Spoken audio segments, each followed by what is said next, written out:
On Monday, the Vatican announced it will allow priests to bless individuals in same-sex couples. The new guidance falls in the gray area between the Pope's inclusive rhetoric and the Church's strict doctrine. In 2013, Francis quipped, "Who am I to judge?"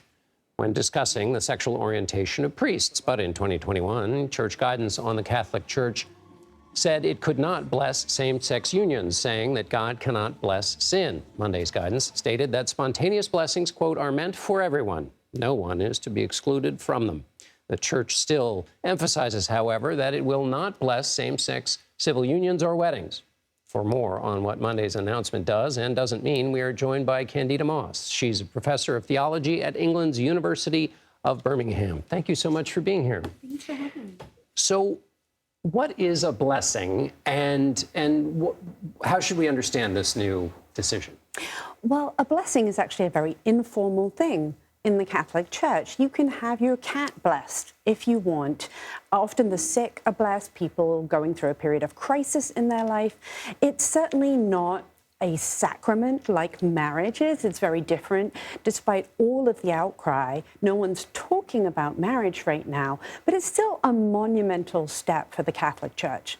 And the Church, it seems from my reading of it, wants to be clear that the blessing happens with some distance from the sacrament. I mean, well, of course, you can't have the sacrament of marriage in the Catholic Church at the moment, but they want to make sure that even in a civil context, the blessing stays separated from it. Is that right? That's right. They want to make sure that you don't bring a friendly Catholic priest to your civil union and then have the Catholic priest perform a marriage. Right. So they're trying to guard against that. Yet, at the same time, if you think back to 2021 and the statement about how the Catholic Church could not bless a sin, this is a very different message coming out of the Vatican right now.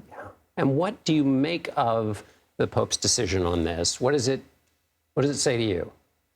Well, I think right now we're seeing a slightly different Pope Francis.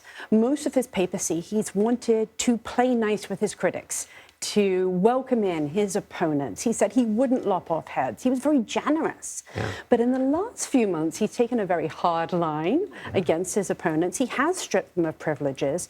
And in the last 2 months in particular, the Catholic Church has raced ahead at breakneck speed for them. Yes, I was going to say.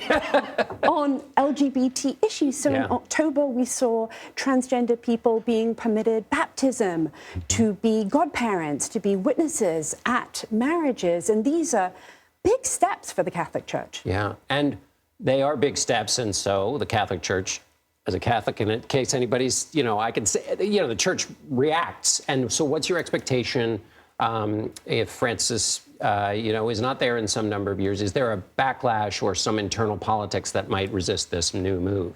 Well, there has been a backlash for years, and there has been politicking around Francis for years.